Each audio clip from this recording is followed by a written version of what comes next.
Uh, President Trump is on a high. He's riding on the basis of the Venezuelan success, in which he didn't bother about the US Congress. And of course, he doesn't bother about the UN. And he's not going to bother about NATO. Ambassador Sarna, what do you make of the current developments? Because at one end, you'd have, Marco Rubio suggest that this is not that Greenland would be, in all possibility, bought over. The current rhetoric of an invasion of Greenland is not true. But what's coming in from the President of the United States is very different. He's saying all options are on the table, including the military option.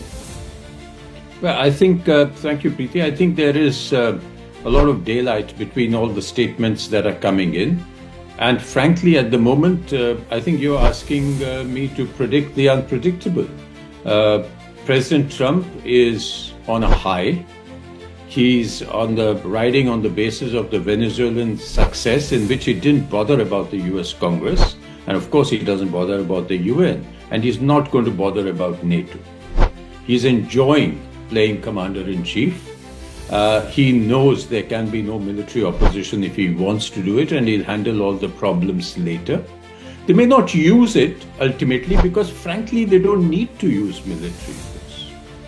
The Europeans, the Denmark, the people of Greenland would be, I'm sure, happy to have an adjustment where the security aspects can be taken care of. It's the US which has removed its presence. During the Cold War, they had 10,000 people. Now they have 200 people. And they have one base. If they were to put other bases, they could do so. But I think a lot of this is President Trump playing out in practice the Donroe Doctrine. He's showing he's the boss in the Western Hemisphere and he can do anything he wants. And frankly, at the moment, he can do anything he wants.